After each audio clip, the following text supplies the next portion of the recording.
Il y a plus de 4000 ans, dans les cités enfumées de Mésopotamie, des scribes gravaient sur des tablettes d'argile une histoire si puissante qu'elle a traversé les siècles sans perdre sa force.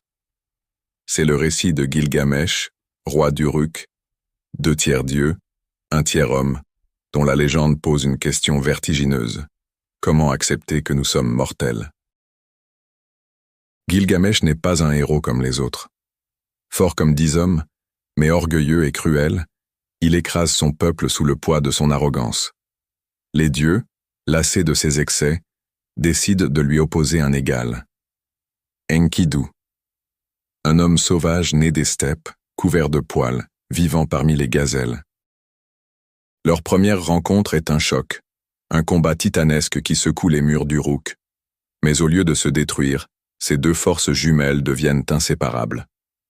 Ensemble, ils partent défier Umbaba, le monstre géant qui garde la forêt des cèdres.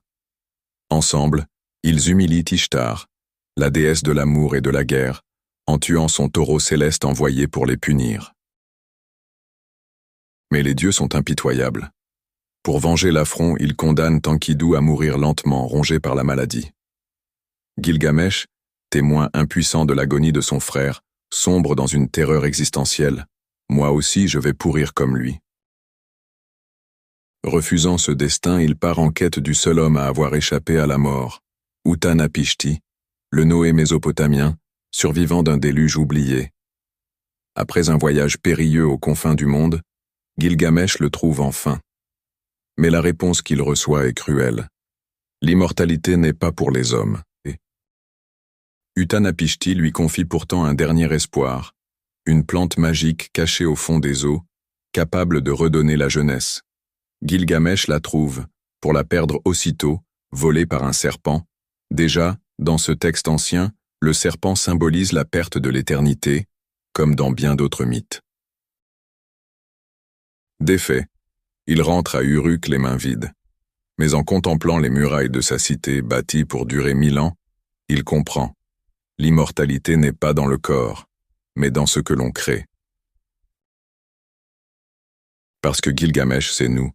Comme lui, nous savons que nous allons mourir. Comme lui, nous tentons de laisser une trace, un nom, une œuvre, un enfant. Comme lui, nous luttons contre l'idée que tout disparaîtra. L'ironie? Gilgamesh a finalement gagné son immortalité, mais pas comme il l'imaginait. Ce n'est pas une fontaine de jouvence qui l'a sauvé de l'oubli, mais ces tablettes d'argile, ces mots vieux de 40 siècles qui murmurent encore son nom. Et nous, quelles traces laisserons-nous?